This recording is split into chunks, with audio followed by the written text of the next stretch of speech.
Now, today we'll be talking about potassium sparing diuretics. As you must know that potassium sparing diuretics, which includes spironolactone, eplerenone, amiloride, these are one of the most important pillars for heart failure. For heart failure, we totally have five drugs which act as a pillar for heart failure. One of them is this potassium sparing diuretics, which is spironolactone or eplerenone or amiloride.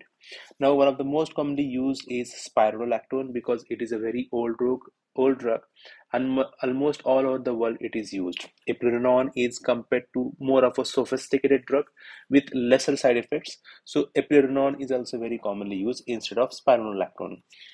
Now, this spironolactone, we must know, has anti-androgen property. That is how it causes gynecomastia, impotence, and it may also cause menstrual irregularities. This is the reason why this drug may be discontinued because of these side effects. If these side effects are not the problem to the patient, then spironolactone can be definitely continued. If these are the side effects, then very commonly the patient is switched to eplerenone or patient can be directly put to eplerenone. Now, the most commonly the drug dose which is used for spironolactone is around 12.5 to up to 100 milligram is very commonly used. In those patients who have CLD with ascites, it can be used up to 200 milligram, 300 milligram also. But for most of the cardiac patients, for those patients who have heart failure with a reduced ejection fraction, especially for if EF is less than 40%, because this is one of the pillar for heart failure because it reduces mortality, morbidity, hospitalization in heart failure patient. So those patients who have reduced EF, especially less than 40%, usually 25 milligram, 50 milligram or 100 milligram is very commonly used. And in CLD, it can be used up to 400 milligram as well. The its efficacy to lower down the blood pressure is not great, so it is not an antihypertensive. It is just one of the drug which acts to improve the heart failure, which acts to improve the morbidity, mortality, and it can slightly lower down the blood pressure. So maybe around up to 6 to 8 millimeters of mercury it can lower down the blood pressure. Is very commonly it is used with furosemide or torsemide to prevent potassium loss and to augment the antihypertensive property of this furosemide or torsemide.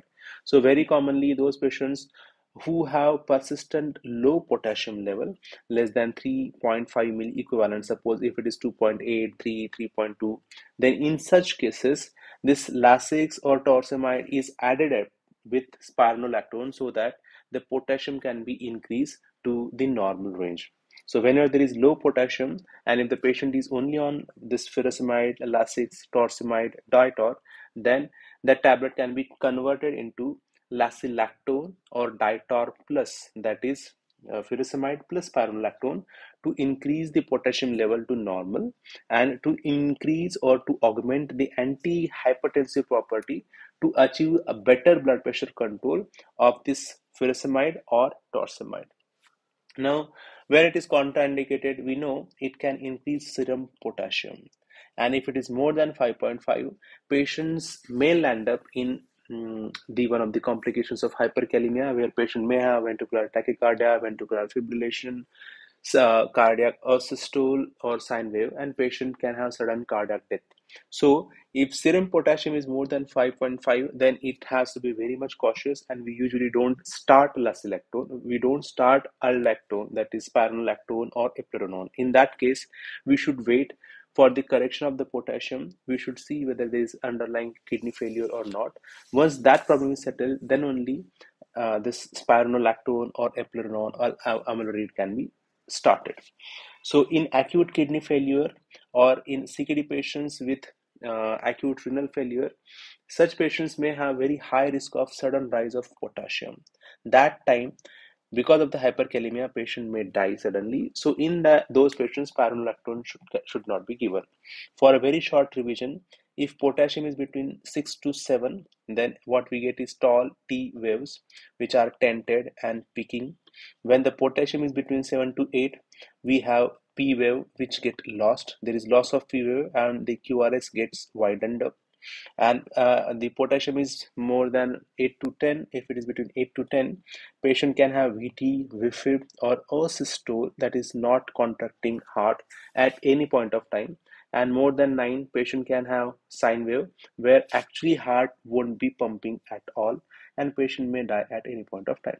So this hyperkalemia is the great concern whenever there is spironolactone or eplerenone or amyloid is considered. Now we know in heart failure with reduced ejection fraction, there is significant RAS activation, that is renin, angiotensin, aldosterone system. And this aldosterone system, there is excessive fibroblast activation. This fibroblasts cause hypertrophy, remodeling of heart, and fibrosis of heart. That is the reason whenever the EF is less than 40%, the damaged heart, it gets remodeled so that the pumping is very, very poor, and the chances of arrhythmia is very, very high.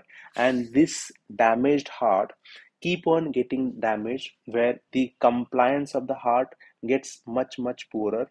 The pumping capability, the quality of life get much, much bad. So there is increased risk of arrhythmia, there is increased heart failure hospitalization, there is very poor quality of life, and there is increased death by sudden cardiac death.